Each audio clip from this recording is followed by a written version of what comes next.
ચોમાસું આવી ગયું એવું લાગે છે. બોલો જોડે કેવો મોટો ચોખ્ખો આવી ગયા છે. ઢગલો ચાટી નાખી દીધો છે અને એક આ બાજકું કર્યું છે. બેઠી બેઠી જ વેણું છું કહું વેણવાનું ચાલુ છે. સરસ છે કહું વિચારે તો ગયા છે. ઉનાળો આવે ને એટલે આ સિઝનના ઘઉં ને મસાલા ને બધું અત્યારે ચાલુ હોય. બધું મસાલા નોલું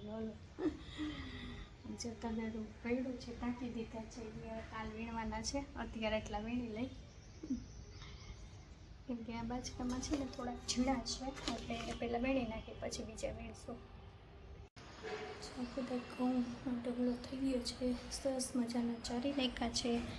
જો વીણવાનું સ્ટાર્ટ કરી દીધું છે. એક બાજુ અહીંયા છે પછી આપણે દેવાનું છે એમાં એરંડિયું.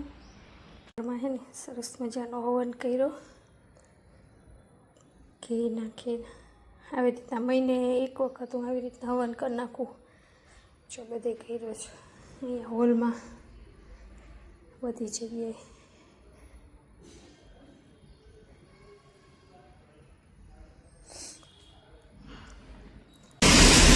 હું બજારમાં આવી છું. આમ જો વરસાદ ચાલુ થઈ ગયો. ત્યાં ફૂલ વરસાદ આવે છે એટલે અહીં ઊભી રહી ગઈ રસ્તામાં. ચોમાસું આવી ગયું એવું લાગે છે.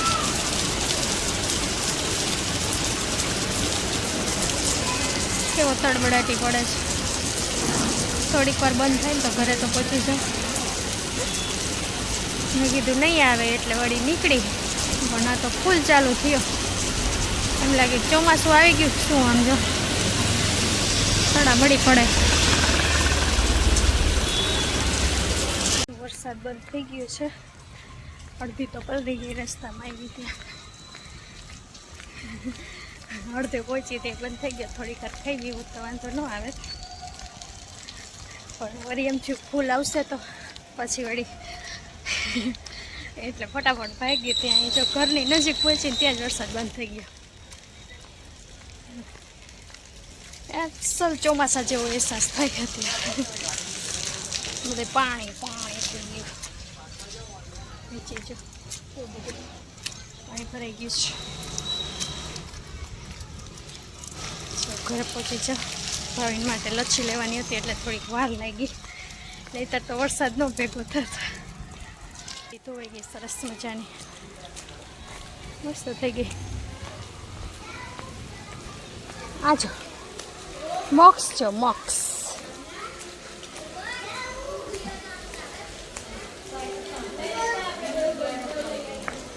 ઓય નહીં નહીં કરેશ હે. ચપ્પલ પહેર્યા ચપ્પલ જા. શેરીમાં કેટલું પાણી ભરાઈ ગયું છે. નદી આવી ગઈ આખી નદી. હા હા હા. એક બાજુ તડકો ને એક બાજુ વરસાદ અને એક બાજુ પવન. જો કેવો પવન આવે. ગાજે છે વરસાદ. કાઢવાની હાલત તો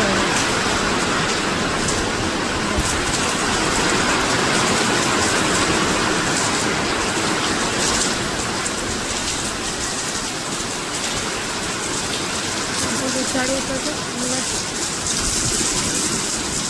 દદેડા પડે વરસાદ.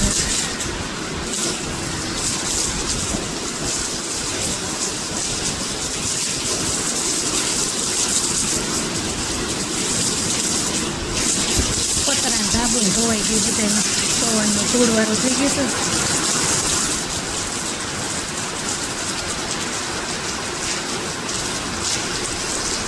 આમે જો પવનનું ઝાડવા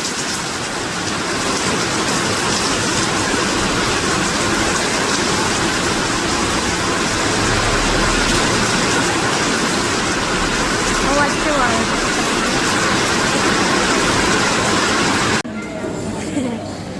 બોલો જોડે કેવો મોટો બે પૂરો કરવાનો છે. જોઈએ હવે કોને ઝડપથી કઈ બાજુનો ખાંચો ઝડપથી પૂરો થાય છે.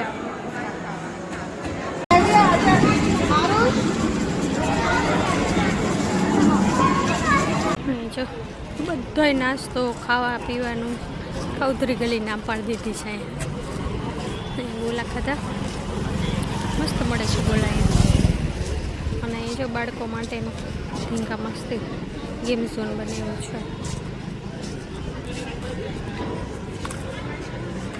હજુ અને ગોલા ખાવા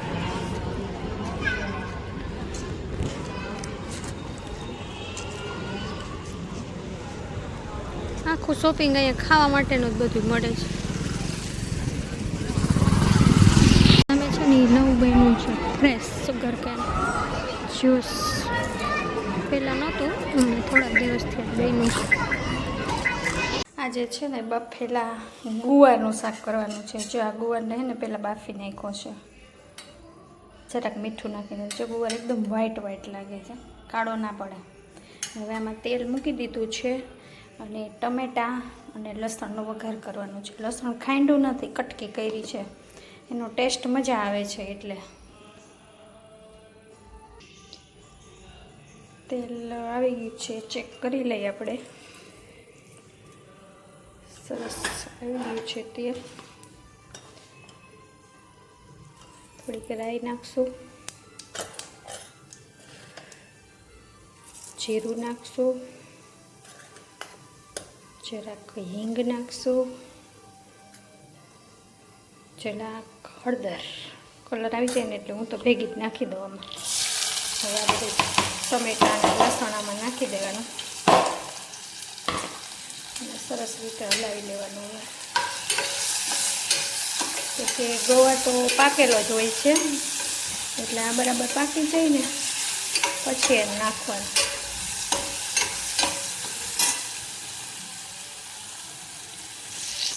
હવે છે ને આમાં મીઠું નાખશું થોડુંક આપણે થોડુંક મીઠું નાખશું કેમ કે બાફવામાં થોડુંક નાખ્યું હતું એટલે આમાં તો આપણે થોડુંક જ નાખવાનું નહીં તો ખારું થઈ જાય અને હવે લાલ મરચું નાખશું થોડુંક કલર આવી જાય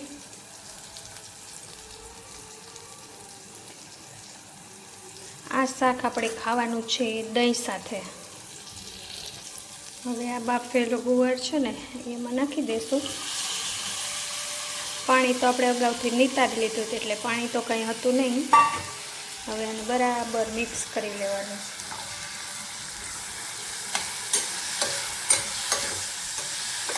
ઓલું ગુવારનું શાક છે ને કાળું લાગે આ કાળું નહીં લાગે સરસ સફેદ જ લાગશે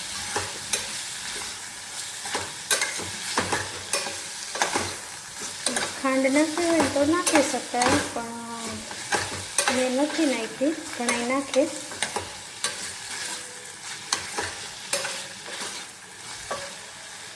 હજી થોડુંક કલરફુલ બનાવવા માટે થોડુંક લાલ મરચું નાખશું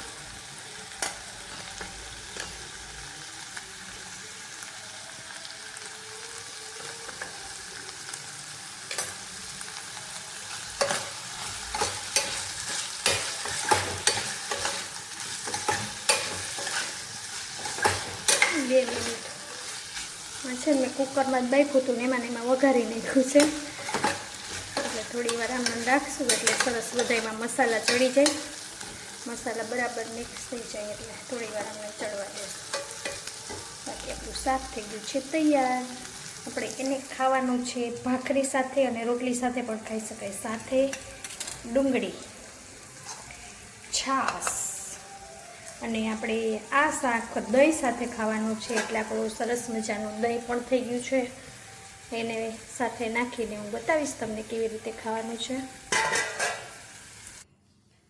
જો આવી રીતે શાક લઈ લેવાનું છે અને હવે આ શાકમાં આપણે થોડુંક દહીં નાખશું આવી રીતના દહીં નાખતું જવાનું જે પ્રમાણે તમને ટેસ્ટ જોતો હોય એ પ્રમાણે અને રોટલી સાથે પણ મજા આવે છે પણ આપણે ખાશું ભાખરી જોડે ડીશ નાની છે વસ્તુ જાજી છે જે આમ મિક્સ કરતું જવાનું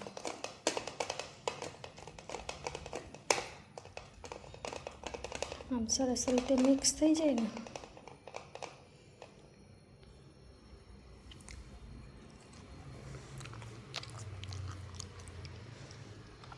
બહુ મસ્ત છે તમે પણ આવી રીતના ક્યારેક ખાજો, મજા આવશે. વિડીયો ગમ્યો હોય તો લાઈક કરજો, શેર કરજો અને સબસ્ક્રાઈબ કરવાનું ભૂલતા નહીં. આવી જ નવી નવી વાનગીઓ હું તમને બતાવતી રહીશ. તો મળીએ નેક્સ્ટ વિડીયોમાં. ત્યાં સુધી બધાને બાય.